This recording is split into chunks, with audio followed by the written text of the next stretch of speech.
ছাত্র জনতার আন্দোলনের মুখে প্রধানমন্ত্রীর পদ থেকে পদত্যাগ করে শেখ হাসিনা ভারতে পালিয়ে যাওয়ার পর গ্রেপ্তার আতঙ্কে ভুগছে আওয়ামী লীগের প্রভাবশালী অনেক এমপি ও রাজনীতিকরা। অনেকেই ইতোমধ্যে বিভিন্ন মামলায় পুলিশের হাতে গ্রেফতার হয়েছেন।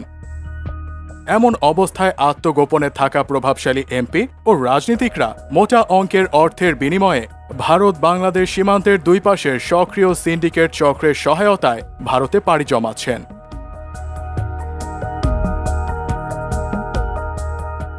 বুধবার পশ্চিমবঙ্গের বাংলা দৈনিক আনন্দবাজারের এক প্রতিবেদনে চাঞ্চল্যকর এই তথ্য জানানো হয়েছে।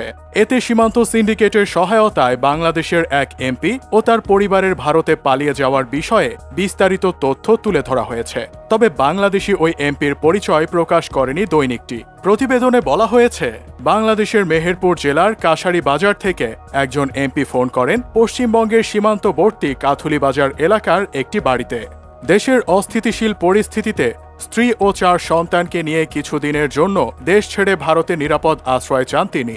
ফোন করার কিছুক্ষণ পর কাথুলিবাজার থেকে ফোন আসে নদিয়ার করিমপুর 2 ব্লকের রাউতবাটি গ্রামে।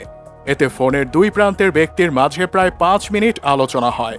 যিনি আশ্রয় চাইছেন তার প্রোফাইল, রাজনৈতিক ঝুঁকি, আর্থিক সক্ষমতা সহ বিভিন্ন বিষয় সংক্ষেপে জেনে নিয়ে ওই এমপিকে সীমান্ত পার করে ভারতে প্রবেশ করানোর সিদ্ধান্ত চূড়ান্ত হয়। এই সময় জানিয়ে দেয়া হয় ভারতে আসার জন্য ওই এমপির পরিবারের সদস্যদের মাথাপিছু খরচ পড়বে ভারতীয় মুদ্রায় 1 লাখ করে টাকা। এছাড়া যতদিন নিরাপদ আশ্রয়ে থাকবেন ততদিন বিএসএফ এবং পশ্চিমবঙ্গ পুলিশের নজর এড়িয়ে থাকার জন্য গুনতে হবে মাসিক 10 লাখ টাকা।